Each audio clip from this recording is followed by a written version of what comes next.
नमस्ते, माझ्या YouTube channel मध्ये मी तुमच्या सगळ्यांचं स्वागत करते। आज मी बनवते बघा गुलाबजामची रेसिपी।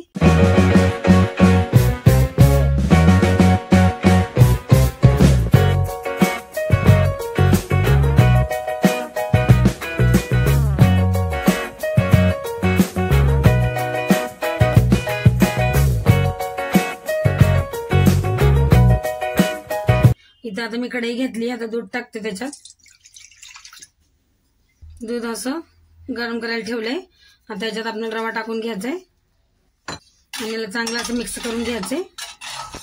हे बघा रवा चांगला असा फुललाय दुधामध्ये। इथे तूप घेतलंय मी, आता आपण मिक्स करायचं चांगलं। मिक्स करून घेतलं का आता याला मी काढून घेणार आहे आणि याला थंड होऊ देते हलकसं। हे बघा रवा बी असं चांगला असं मिक्स करून घेतला। आता मी काढून घेते याला आणि थंड होऊ देते। इथं बघा 1.5 वाटी मी साखर घेतली आहे। इथे मी पाणी पण असं टाकणार आहे आणि आपल्याला चाचणी बनवून घ्यायची। चाचणी बी अशी कशी घट्टबंडा नाही करायची, अशी हलकीशी पाण्यासारखी एकदम चिपचिपी करायची। अजून थोडं पाणी टाकते आणि याला आता आपल्याला ढवळून घ्यायचे साखरेला। असं हलकसं आपल्याला याचं चिपचिपा पण पाहिजे, असं तेल असतं तसं। बघा साखर अशी विरघळून घेतली मी। आता इलायची पावडर टाकते, थोडासा लिंबाचा रस टाकते। चाचणी आपली एकदम असं चांगली राहते। मग आता याला आपल्याला उकळ काढून घ्यायची एक अशी चिपचिपी हलकीशी, जास्त घट्ट नाही करायची चाचणी गुलाबजामुला। हे बघा आता हे आपला रवा दुधामध्ये भिजवून घेतला होता शिजवून, ते थंड झाले। आता आपली चाचणी होते त्यावर आपण याला आपण मळून घेऊ चांगलं। इथं बघा मिल्क पावडर घेतली मी 2 चमचे, मैदा टाकते 2 चम्मच, बेकिंग सोडा खायचा। आता आपल्याला चांगलं मिक्स करून घ्यायचे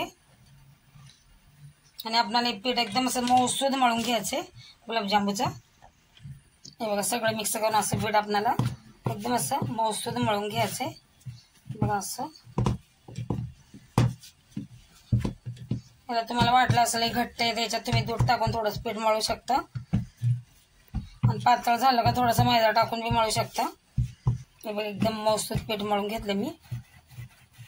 आता आपल्याला याचे जसे आपल्याला छोटे लहान मोठे असे गुलाबजामुन पाहिजे तसे आपण, हे बघा मी असं लांब लांब करते हलकेसे असे। हे बघा असं करणार आहे मी। हे बघा दुसरं पण करून घेतलं मी, बघा छान बनतात आपले गुलाबजामुन। आता मी सगळं असेच बनवून घेणार आहे। हे बघा चाचणी पण मी अशी बनवून घेतली, चिपचिपी नाही का एकदम हलकीशी चिपचिपी आहे, असं तारवेर काय बनवलं नाही। आता त्याला काढून घेते मी। हे बघा सगळे गुलाबजामुन मी असे बनवून घेतले। आता याला तळून घेऊ। तर बघा कढईत तेल ठेवलंय मी गरम करायला। आता त्याच्यात थोडासा गोळा टाकून बघते। तेल गॅस कमीच ठेवलाय मी। आता याच्यात आपण एक एक गुलाबजामुन सोडूया।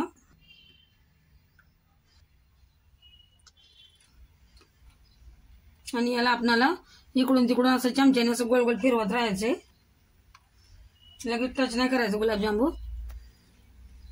याला असं चमच्याने आपण ढवळून घ्यायचं हलकेसे झालं का। याला बघा चमच्याने आपल्याला असं असं फिरवत राहायचंय असं तेलाला वरच्यावर, म्हणजे आपले गुलाबजामुन चांगले असे तळल्या जातील। हे बघा हलकेसे असे तळले आणि आपल्याला चांगला कलर असतो तळून घ्यायचंय। असं चमच्याने याला ढवळत राहायचं असं असं तेलाला, म्हणजे सगळीकडून तळल्या जातील। हे बघा आपल्या गुलाबजामुनला हलकासा कलर आलाय, अजून थोडंसं बस कलर यायचंय। मला मी काढून घेईल। हे बघा मस्त कलर आला आपल्या गुलाबजामुनला। आता यांना मी काढून घेते आणि बाकीचे सगळे असे तळून घेते। आता यांना पाकामध्ये टाकायचं आपल्याला। इथं बघा पाक हलकासा गरम आहे। आता मी सगळं गुलाबजामुन टाकून घेते। हे बघा पाकामध्ये टाकून घेतलं यांना मी आणि बाकीचे बी तळून घेते। यांना चांगला असा पाक असा मुरला पाहिजे मधपर्यंत। हे बघा बाकीचे पण मी असे तळून घेतले। आता यांना पण मी काढून पाकामध्ये टाकणार आहे। हे बघा सगळं गुलाबजाम मी पाकात टाकलेत। आता यांना मी 1 तास असं ठेवणार आहे पाकामध्ये झाकून। हे बघा किती मस्त तयार झालेत आपले गुलाबजाम। व्हिडिओ आवडला तर लाईक आणि सबस्क्राईब जरूर करा।